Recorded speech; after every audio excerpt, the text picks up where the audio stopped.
चलिए आज बात करते हैं भारत और ब्रिटेन के सांस्कृतिक रिश्तों पर हुई एक काफी अहम प्रगति की। जी। हाल ही में मई में दोनों देशों ने एक सांस्कृतिक सहयोग कार्यक्रम पर साइन किया है, पीओसी जिसे कह रहे हैं। हाँ, प्रोग्राम ऑफ कल्चरल कोऑपरेशन। बिल्कुल, ये एक अहम समझौता है। तो ये क्या करेगा, मतलब क्या है इसका मकसद? देखिए, ये समझौता ना दोनों देशों के बीच जो रचनात्मकता है, जो क्रिएटिव स्पिरिट है, उसे और मजबूत करेगा। एक तरह से कल्चरल कॉरिडोर बना रहा है ये। अच्छा। इसमें 5 खास एरियाज पर फोकस है। हाँ। जैसे कल्चर के लिए डिजिटल टेक्नोलॉजी का इस्तेमाल, फिर प्रदर्शनियां और जो म्यूजियम कलेक्शंस हैं वो, परफॉर्मेंस और इवेंट्स, ओके, और साथ ही जो हमारी सांस्कृतिक धरोहर है, कल्चरल प्रॉपर्टी, उसका संरक्षण और सस्टेनेबिलिटी, मतलब टिकाऊपन। सस्टेनेबिलिटी भी। हाँ, ये दिलचस्प है। हाँ, और ये सारे एरियाज आप देखें तो सीधे सीधे क्रिएटिव इकोनॉमी को सपोर्ट करते हैं। क्रिएटिव इकोनॉमी यानी रचनात्मक अर्थव्यवस्था। बिल्कुल। मतलब वो सारे उद्योग जो हमारी क्रिएटिविटी पे आधारित है, फिल्म, संगीत, डिजाइन, हैंडीक्राफ्ट्स और आजकल तो गेमिंग, डिजिटल कंटेंट, ये सब। और ये ब्रिटेन सरकार के लिए भी एक बहुत जरूरी सेक्टर है उनकी औद्योगिकरण नीति में। हाँ, मैंने सुना यूके की जो संस्कृति मंत्री हैं लिसा नैंडी, वो भारत आई थी इसके लिए। वो भारतीय मूल की पहली लेबर कैबिनेट मंत्री भी हैं शायद। जी हाँ, बिल्कुल। ये पीओसी साइन करने से ठीक पहले वो मुंबई में थी। वहाँ world audio visual and entertainment summit, मतलब वेव समिट हो रहा था। अच्छा, वेव्स? हाँ, ये मीडिया और एंटरटेनमेंट इंडस्ट्री का एक बड़ा ग्लोबल इवेंट था और सुश्री नैंडी वहाँ सबसे सीनियर इंटरनेशनल डेलीगेट थी। उन्होंने वहीं भारत यूके की जो क्रिएटिव इंडस्ट्रीज हैं उनकी मिलकर काम करने की क्षमता पे बहुत जोर दिया था। तो ये जो समझौता है और ये क्रिएटिव इकोनॉमी की बात हो रही है, दुनिया के लिहाज से ये कितना बड़ा है? ये बहुत तेजी से बढ़ रहा है सेक्टर है। आप देखिए, अनुमान है कि 2030 तक ये दुनिया की जो कुल जीडीपी है उसका लगभग 10% हो सकता है। 10%? काफी ज्यादा है ये तो। हाँ, बहुत बड़ा है। और पिछले साल जब दिल्ली में G20 समिट हुआ था, वहां भी इस सेक्टर में और ज्यादा निवेश करने की बात हुई थी।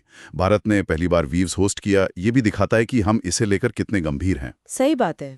तो ये जो पीओसीसी है, ये उसी मोमेंटम पर बना है। इसमें भारत का सांस्कृतिक मंत्रालय शामिल है, यूपे का जो डिपार्टमेंट है कल्चर, मीडिया और स्पोर्ट का, DCMS वो है, भारत में ब्रिटिश काउंसिल है, और साथ ही यूके के बड़े बड़े कल्चरल इंस्टीट्यूशंस जैसे ब्रिटिश लाइब्रेरी, ब्रिटिश म्यूजियम, ये सब भी पार्टनर हैं। तो मतलब सहयोग की बहुत गुंजाइश है। खासकर यूके में तो सुना है बहुत सारे म्यूजियम है। हाँ, उनके पास 1700 से ज्यादा मान्यता प्राप्त म्यूजियम है। तो भारत के संस्थानों के साथ पार्टनरशिप की बहुत संभावनाएं हैं, खासकर जैसे मैंने कहा डिजिटल टेक्नोलॉजी का इस्तेमाल करके। हाँ, डिजिटल का इस्तेमाल करके कल्चरल एक्सपीरियंस शेयर करना, हेरिटेज को दिखाना। बिल्कुल, अनुभवों और धरोहर को साझा करने में। ये पीओसी दिखाता है कि क्रिएटिव इकोनॉमी कितनी व्यापक हो सकती है। इसमें gaming, digital content, film, OTT सब शामिल हैं। ये वाकई दिलचस्प है।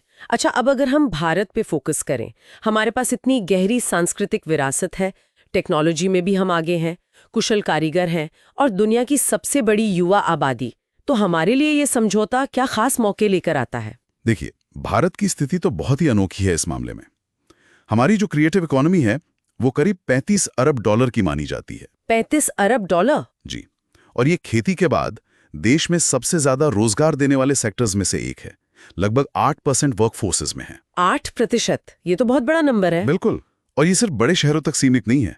एक एशियन डेवलपमेंट बैंक की रिपोर्ट आई थी 2022 में, क्रिएटिव इंडिया। हाँ, मैंने सुना है उसके बारे में। उसमें बताया गया है कि भारत के जो टॉप 10 क्रिएटिव केंद्र हैं उनमें से 6 नॉन मेट्रो शहरों में हैं, जैसे जम्मू कश्मीर में बडगाम से लेकर तमिलनाडु में तिरुपुर तक।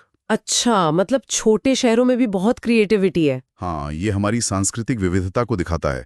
और साथ ही हमारे यहाँ 300 से ज्यादा यूनिवर्सिटीज और करीब 3000 कॉलेज हैं जो डिजाइन, आर्ट्स, आर्किटेक्चर में कोर्स ऑफर कर रहे हैं।